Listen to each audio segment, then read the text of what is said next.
And one man turning a tale of tragedy into an inspiring story of his own.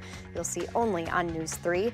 We know that life can really turn on a dime sometimes, and Mark Friend is well aware of that. News 3's Rob Starbuck tells us how Mark's life changed in an instant on a cold day this past January. This is it's a very rewarding day. I mean, it's been 11 months of hard work, mainly my wife's hard work. It's like having a third child. She didn't sign up for this.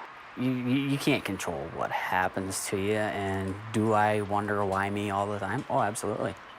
You know, I look down at my leg every day thinking that it's a nightmare. His nightmare occurred on the morning of January 5th.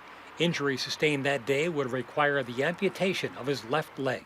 I've had several very serious flights over the years, but this is probably by far the most memorable one as far as Mark was able to survive these injuries. Nurse Tracy Dickers was on the UW Med flight crew that responded to Mark's accident. A veteran of 28 years and 4,000 rescue flights, this case, she says, is among the worst she's seen.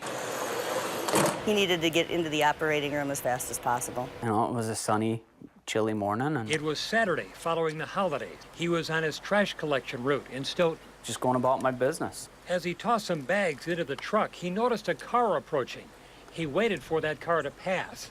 It didn't. And I was waiting for a car to come by, and as I was waiting, that's when she pinned me. Blinded by a frost-covered windshield and the sun, the driver, traveling around 25 miles an hour, didn't see him. I do remember, I believe, asking her to back the car up, and she was unable to. The EMS and fire had decided to leave him pinned until we arrived, and so he was still between a car and then the back of his garbage truck. There's a good chance, had they backed the car up before we got there, with the time delay, that he could have bled to death. So, in we go. Do you want a hug? Are you mad? I didn't give you a hug. Mark's greeted by the woman he calls his big little sister, Amy, his therapist. She checks his progress, putting him through his paces. It's taken months of true grit for Mark to get this far. But you have to keep positive about it, and I have a huge support group. He finds that support here. Mark also finds comfort pursuing his passions, deer hunting for one. In fact, he managed to climb into his tree stand recently.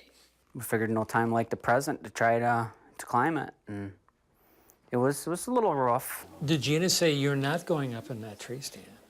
No, because then I probably would have went up a taller one.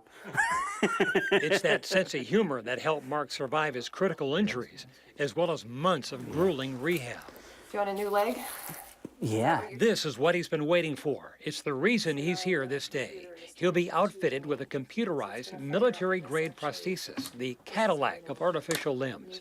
Designed for soldiers wounded on the battlefields of Iraq and Afghanistan, these rigs are now available to the civilian population. The computer inside will learn to conform to his every step. And then this push-button rotator actually allows him to swing his foot out of the way when he gets in and out of the car, or tie his shoes. The new prosthesis replaces the clunky one he's had since the accident.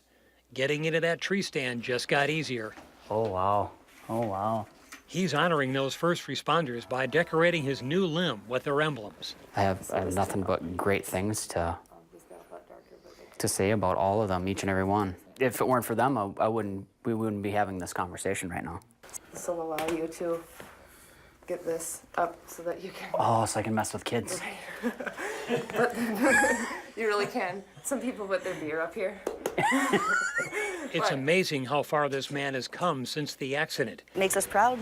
This is one of those 1 in 1,000 or 1 in a million flights that not only was the injury amongst the most severe and still survived, but then that connection was made back with the crew that flew him. I have a long ways to go, and there's a lot of little battles to fight to get there. And, you know, as long as I stay on the right track and I have all the right support and, you know, everybody's there for me, I see nothing but good things coming out of this. The one message you want to get out to? Please scrape your windshield. Just take the extra 5-10 minutes to do it. Rob Starbuck, WIOC, News 3. Very inspiring story. A big thanks to Mark for sharing that and Rob for telling it.